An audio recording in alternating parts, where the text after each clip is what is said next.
So thank you very much for coming. I've had the pleasure of knowing Stewart. We figured out for about 11 and a half years. We've worked together and been friends for that time. And he's a really special entrepreneur who builds special products and special companies. And I'm really happy to share him with you all. I think even those who know Yahoo may not know Slack. So I think a good place to start might be sort of rolling back through time. And I think the story of how Slack came to be from the glitch era is pretty interesting. So maybe you could tell, the 5-minute version of how Slack emerged. That's a big investment. We've got 22 minutes. So I'm going to do the 3.5-minute version. Okay, go. So the spring of 2009, what was that, almost 7 years ago, me and 3 other people, all of whom worked on the original Flickr team, decided to try what we were doing when we made Flickr, which was build a web-based, massively multiplayer game. And it didn't work again, but it took us 3.5 years, 45 people working on it, to get to the point where we discovered that it didn't work again. And in the meantime, we had developed this system for internal communication, which we really liked. And at the time that we shut down the game, when we were deciding what we wanted to do, we realized we would never work without a system like this again. And then that became Slack. So there's actually the 45-second version. That was the 45-second version.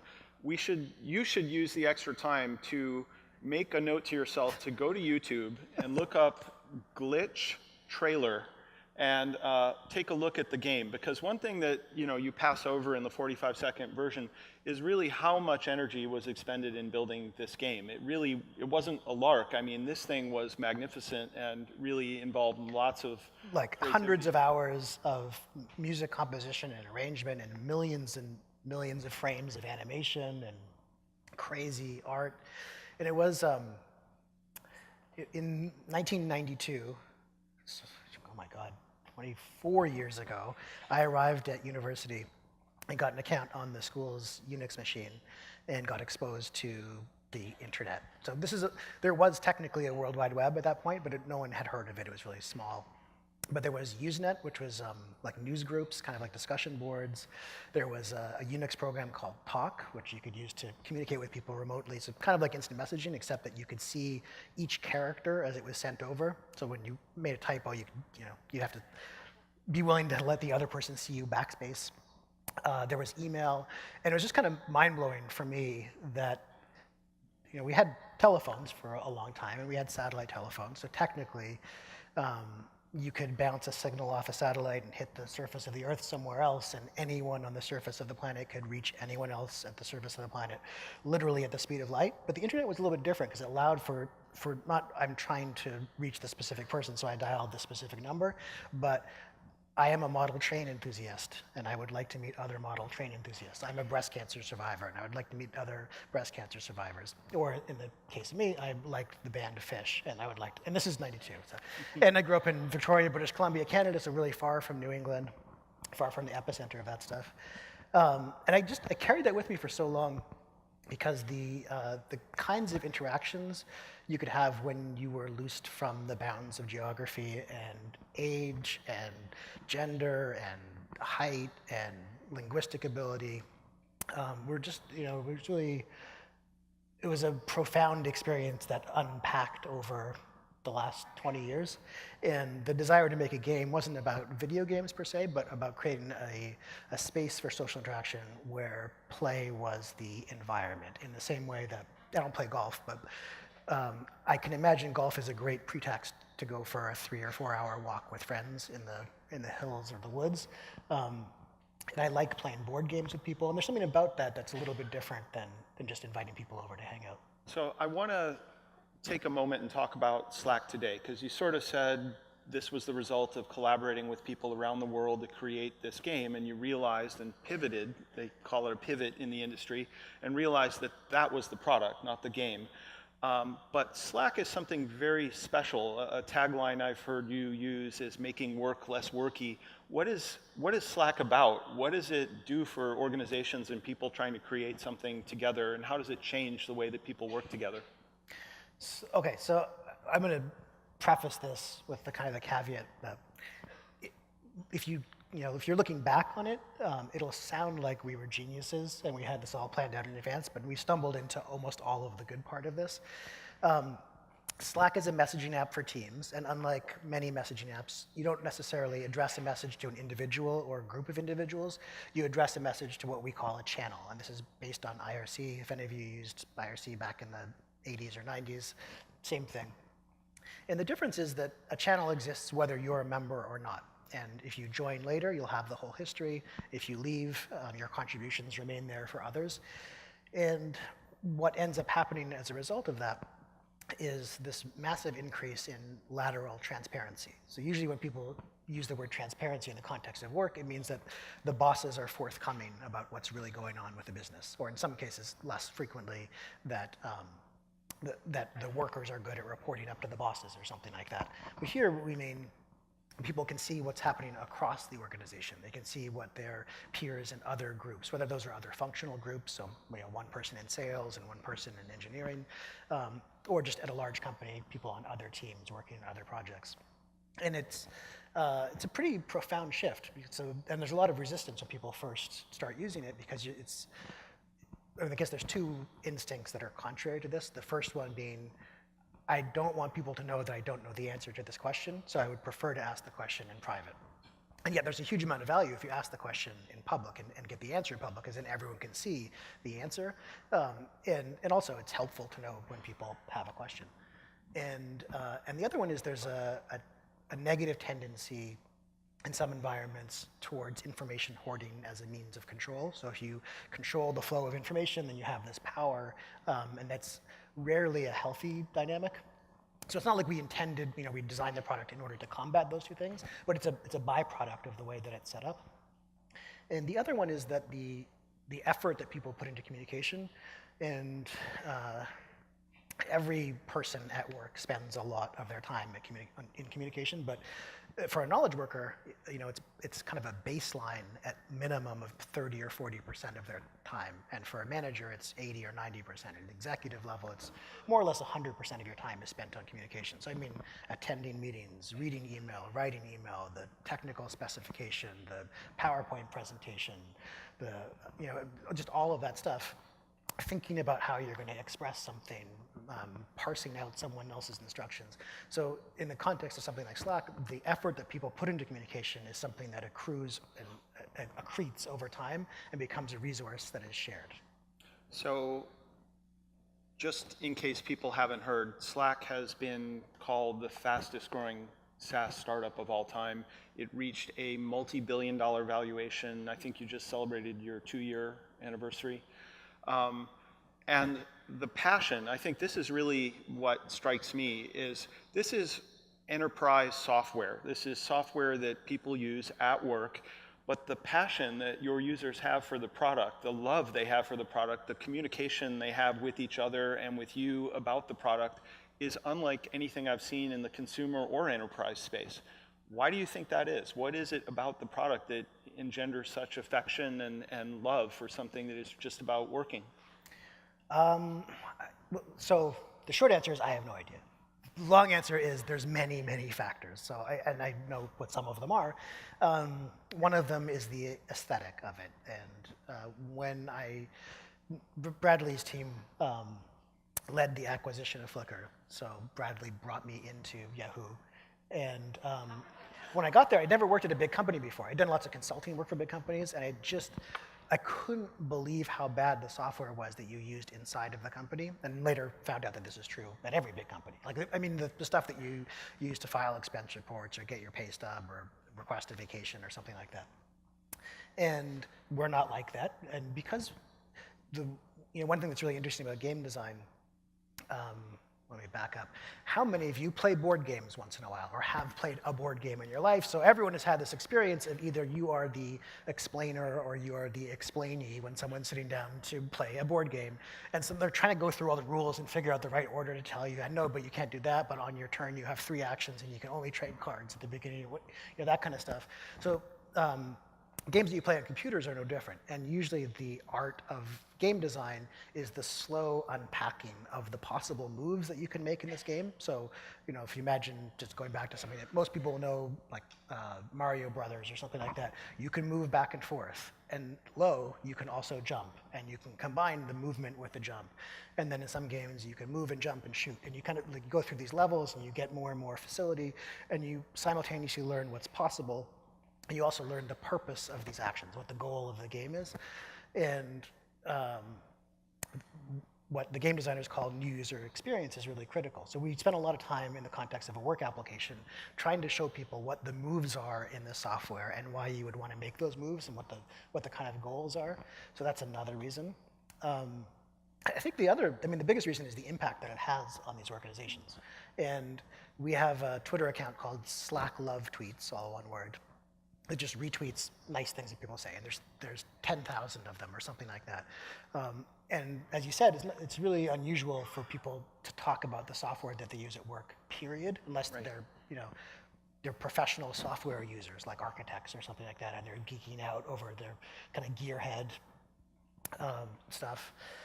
But here, people say, I can't imagine what it was like to work without this, or how did we ever survive, or I love it. We've had marriage proposals. We've had hundreds of tweets where people say, I love you. First of all, it's fantastic. It's really gratifying to work on it because of that. From a pure business perspective, obviously, it's great too, because to the extent that you can have people telling each other that this software is great, the software that we use at work, you come in from a very different angle than if you saw an advertisement or if you were forced to work it. If someone you trust or someone you respect says, I like this, then you just have a very different orientation towards it. So moving from Slack to you for a little bit, we heard a little bit about in the introduction, and you're not the typical Silicon Valley archetype of the startup CEO. When I think of that, my mental image is white, middle-aged, male, handsome, tall. Tall. And you're not tall. Yeah. So actually, we're going to talk about diversity a little bit later. But what is true is that your background as a philosopher is pretty unusual for the role you hold in the company, and may provide something of a different perspective on the product you're building, the company you're building, et cetera. So I just wonder if you have any sense of how your own background and interest, has that been a part of why your company is so unique in the industry? I think so. There's 4 co-founders, as I mentioned, and one of the other ones, Eric Costello, one of the best engineers I've ever met, but has a degree in English literature. So there's definitely a humanist approach to the design of software. We were actually just talking with, his name escapes me, but the gentleman from Google who's Tristan, studying attention. Yeah. And you're quoting Spinoza and No. The point was more about the do not disturb feature and kind of the double reverse psychology of designing software for software that's intended to have a high degree of empathy, to understand how people work and to be less frustrating or to be less intrusive or less demanding of attention. So I think it definitely helps. We have a great depth of technical talent, so we can understand the kinds of things that need to be built and how to build them. But in the question of what are we building and why are we building it, we can, stay longer around the kitchen table at 3 a.m. talking about it. Cool. So you mentioned empathy, and I've read that empathy is one of the characteristics you actually hire for. So I'd like you to talk about empathy a little bit, and how do you detect empathy in the course of an hour-long interview with an individual, and what does that sort of bring to the problem of creating software products for the enterprise? So really early on, one of our engineering managers came up with this list of traits that it would be good for us to hire for, and the 3 of them on his list were empathy, curiosity, and diligence. And I thought those were great because it's actually, despite the fact that it's only 3 items, it's pretty comprehensive. And the importance of the empathy one is it's very difficult to design something for someone for whom you have no empathy. Charles Eames has a great quote that the role of the designer is that of a good host. And if you think about when you are hosting someone, I mean literally someone staying at your house, and you perhaps take the set of towels that they are intended to use and put them on the bed that they're going to sleep on, so that it's unambiguous which towels they are supposed to use. And little touches like that. If you just don't care about other people or have no regard for their situation or how they're going to feel about things, it's pretty hard to come up with those on your own. It's also obviously a much more pleasant working environment and much more effective teams when you have a high degree of empathy for your colleagues. What was the question? Well, the question is, has that influenced the product? And I think the answer you just said is absolutely, that empathy is not only to work with people who aren't assholes, which is, you know, a side benefit of this. It also helps you create great products for millions of people who use them. But how do you screen for that? How do you, in the course of an hour, sort of figure out whether this person is your kind of people? So I have a way that I like to do it, and we've had a lot of conversations about this internally, and not everyone on the team agrees with this. But one of the questions I like to ask people is, well, first of all, my favorite question to ask an interviewee is, tell me your story. Just want to know how people got to where they are in life. And this is a little bit difficult to put into a direct question, but to ask someone about the degree or the role which luck played in their successes. I think, and again, there's some controversy about this on the team, but I think that there's a very high degree of correlation between people who are willing to put some of their success in the serendipity bucket versus the I worked hard and earned it bucket. Now, that's not going to be a guaranteed test, but it's one thing that I think helps. I guess if you feel like some of your success, at least, is attributable to luck, and by the way, I feel like 98% of my success is attributable to luck or being in the right place at the right time, then it's much harder to find lack of success in someone else a moral failure or something like that. And I mean, I have known so many people in my life who are, you know, intelligent, wonderful, humane, loving, generous people who are disasters professionally. I mean, just like complete disasters. And so it's difficult for me to think that there was something wrong with them, either, you know, like a character defect or something like that. So this is kind of a long answer, but in that area is what I'd like. Yeah, it's a great answer. And I want to sort of segue into some of the thinking around diversity within the company, where you have done some great work there. For instance, when you just won a Crunchy, was it for fastest growing startup or best startup of the year? Fastest rising startup. Fastest rising startup. You sent 4 black engineers to go pick that up, and black women engineers, I think. And in a company as small as Slack, are you 300, 400, 500 people now? Yes. Yeah. 380 right now. I think it's fantastic that you're focusing on this issue early in the life of the company. That's a company that's obviously going to grow into many thousands of people. But what is your thought around the work you're doing in diversity, and what is your approach, and why have you been so successful in actually creating a culture where people feel welcomed and included, and that is celebrated? So I think there's part of it is increasing returns. So one of the women who went up on stage to collect the award is pretty outspoken on issues of diversity in the technology industry, is named Erica Baker. And when she came to interview at Slack, on the way, you know, like going to the conference room where she was meeting people or whatever, wherever she was walking around the office, she saw 2 other black women engineers who already worked at the company, and so she felt like maybe this is a place I could work. So when I say increasing returns, I mean some early hires make a big difference, and there's kind of a compounding or snowball effect. Actually, it's interesting. I just noticed, I said you sent, sort of the royal you, meaning Slack sent 4 women to accept it. How did that happen? Was this something that was sort of... Well, I wasn't going to be in town when the event happened. So you'd have just gone and grabbed that? There's an element of that that's difficult to answer. But I was also up for an award as well, the Founder of the Year, and I was talking to that group of women who were in the cafeteria, and someone jokingly said, since you're not going to be here, we should pick up your award. And then afterwards I thought, oh, actually that's kind of weird if they picked up an award that was intended for me, like in a sense, kind of a strange message. But if we win the fastest rising startup, you should collect it. So, But it also, you didn't win the other one? I did. I knew that. Yes. But I made one of my co-founders collect it for Cool. me. And now there's all these pictures of Cal Henderson that say Stewart Butterfield on them. On how Great. fooled Google image search again.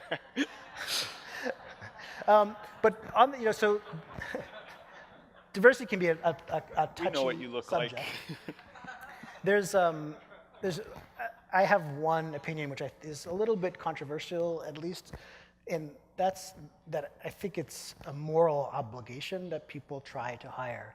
So there's an argument on one side that says you get better business results, and therefore it's irresponsible from a business perspective to not hire a diverse team.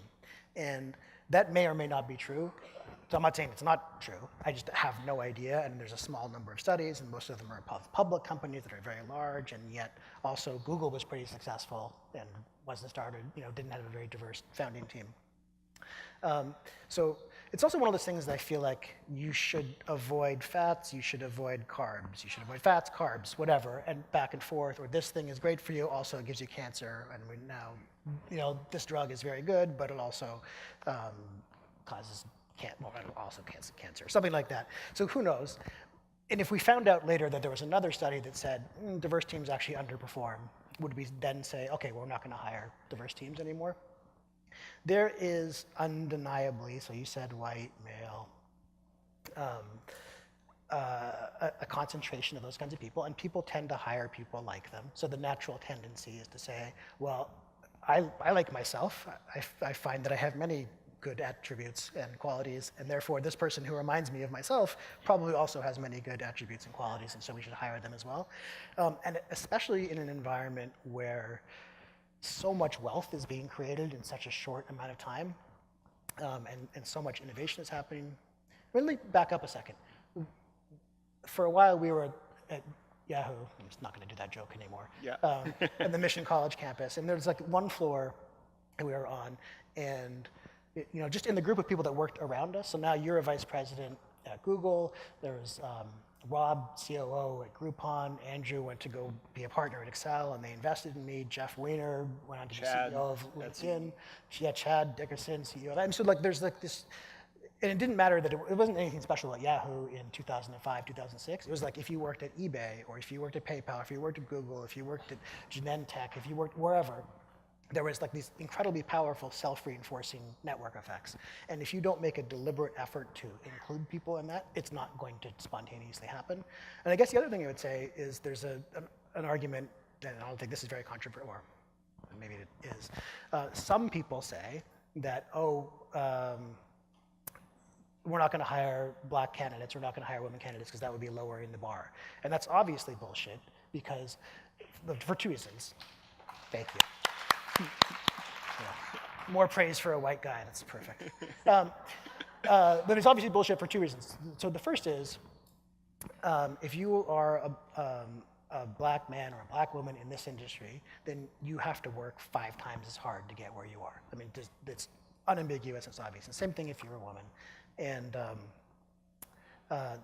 to get to the same level, to evaluate people based on their resume or their accomplishments, you have to take that into account. And the other thing is, if you're not hiring from some groups of the population, then you're obviously missing out on some people. Because no matter what you think about anything, the best computer programmer in the world, or like, I don't know, the top 0.01% of all programmers don't necessarily work at Google, right? I mean, they could be in Turkmenistan, or they could be in Nairobi, they could be anywhere in the world, and they could be undiscovered and go to their grave never having had that opportunity. So making a deliberate effort, I think, raises the bar. And it makes it so you're going to find more people. If you're looking in more places, you're going to find more people, and you're going to spread that net wider, and you'll find the best people for the role. Great answer. Could I get a time check from someone? Nope.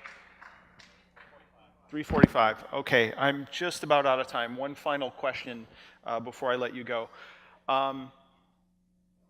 This, we talk a lot in Silicon Valley about unicorns, these startups who've reached $1 billion valuation. I think this may be the first audience you've spoken to where people really truly believe in unicorns. And I'm not talking about, no.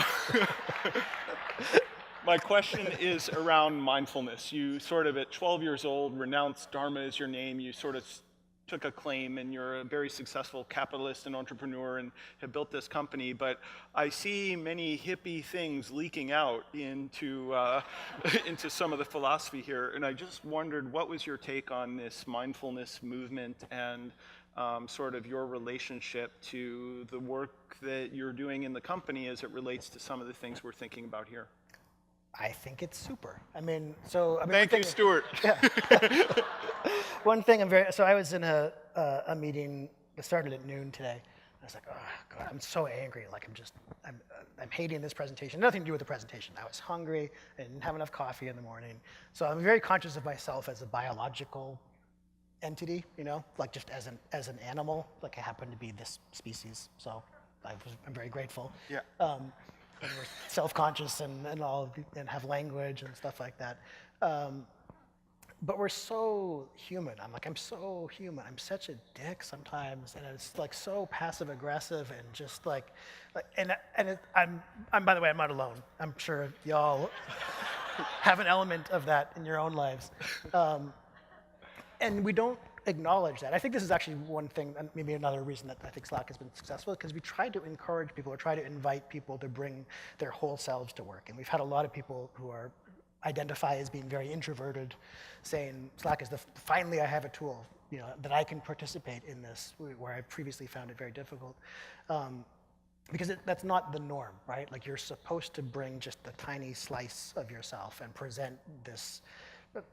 You can say facade. I'm not sure if it's even unintentional. It's because it can be truly yourself, but it's just such a narrow, tiny, like dehumanizing percentage of who you are. There's a big red letters that say, "Please wrap up." So, in conclusion, well, I'll do the wrap, Stewart. Okay, thank you.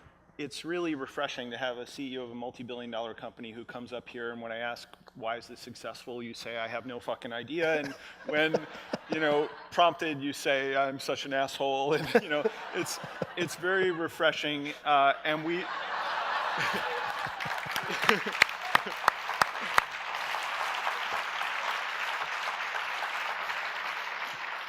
Thank you for bringing your whole self to everything you do for Slack in the world, and thank you for bringing your whole self here with us today. Thanks, Project.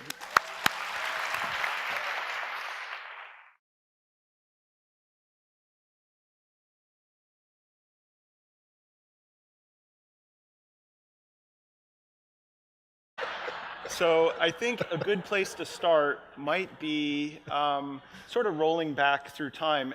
And I think the story of how Slack came to be from the glitch era is pretty interesting. So maybe you could tell, the 5-minute version of how Slack emerged. That's a big investment. We've got 22 minutes. So I'm going to do the 3.5-minute version. Okay, go.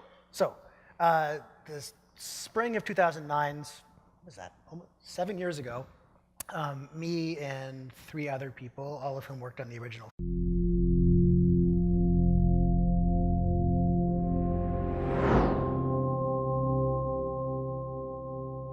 So thank you very much for coming. I've had the pleasure of knowing Stewart. We figured out for about 11.5 years. We've worked together and been friends for that time. And he's a really special entrepreneur who builds special products and special companies. And I'm really happy to share him with you all. I think even those who know Yahoo may not know Slack. Time to make a note to yourself to go to YouTube and look up glitch trailer and take a look at the game, because one thing that you pass over in the 45-second version is really how much energy was expended in building this game. It wasn't a lark. I mean, this thing was magnificent and really involved lots of hundreds of hours of music composition and arrangement and millions of frames of animation and crazy art. And it was in 1992. Oh my God, 24 years ago, I arrived at university and got an account on the school's Unix machine and got exposed to the internet. So there was technically a World Wide Web at that point, but no one had heard of it. It was really small. But there was Usenet, which was like news groups, kind of like discussion boards. There was a Unix program called Talk, which you could use to communicate with people remotely. So kind of like instant messaging, except that you could see each character as it was sent over. So when you made a typo, Flickr team decided to try what we were doing when we made Flickr, which was build a web-based, massively multiplayer game. And it didn't work again, but it took us 3.5 years, 45 people working on it, to get to the point where we discovered that it didn't work again. And in the meantime, we had developed this system for internal communication, which we really liked. And at the time that we shut down the game, when we were deciding what we wanted to do, we realized we would never work without a system like this again. And then that became Slack. So there's actually the 45-second version. That was the 45-second version. You should use the extra time